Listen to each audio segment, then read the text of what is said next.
अगर आप ये पता लगाना चाह रहे हैं कि अगर प्राइसेस बढ़ रही हैं तो किस साल में जो ना वो कितने टाइम में ये प्राइस डबल हो जाएगी या कम हो जाएगी। इन्फ्लेशन के बारे में तो आपने पिछली वीडियो में देखा, इन्फ्लेशन का मतलब है कि महंगाई बढ़ना और डिफ्लेशन का मतलब है महंगाई क्या होना, कम होना। ठीक है, तो एक रूल है, रूल ऑफ 72, ये बताएगा कि कितना टाइम लगेगा किसी भी प्राइस का बढ़ने का, किसी भी प्राइस को बढ़ने के लिए, और किसी भी प्राइस को कम करने के लिए कितना टाइम लग सकता है। ठीक है, देखते हैं।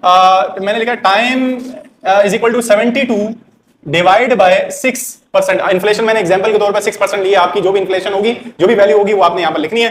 अच्छा, डिवाइड करेंगे, 6 1 जा 6 1 जा, ये कैरी चला जाएगा, 6 2 जा 12, तो टाइम आपके पास आ रहा है 12। ठीक है ना, तो ये क्या बता रहा है कि 12 ईयर्स में जो मिसाल के तौर पर पैसों की कीमत कम हो जाएगी। इन्फ्लेशन का मतलब पैसों की कीमत कम हो जाएगी, 10,000 से 5,000 हो जाएगी। कोई भी चीज की कीमत अगर हमें 10,000 रुपए की मिल रही थी, वो हमें 10,000 रुपए के बजाय अब 20,000 रुपए की मिलेगी, यानी कि उसकी कीमत आधी हो गई है। कीमत की पैसे की कीमत जो है वो कम हो गई है, तो 10,000 से 5,000 हो जाएगी। इसी तरीके से अगर हम देखते हैं टाइम इज इक्वल टू, अगर डिफ्लेशन हो रही है 72 डिवाइड बाय 6, तो इसका आंसर भी आ रहा है 12। ठीक है, हम कटिंग करेंगे तो ये 12 इयर्स आ जाएंगे।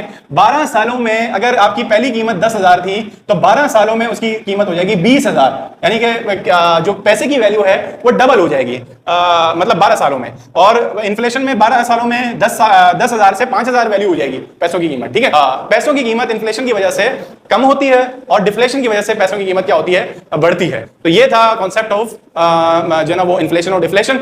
इसी तरह की इंटरेस्टिंग वीडियोस देखने के लिए आप ऑसम मैथ पर विजिट कर सकते हैं।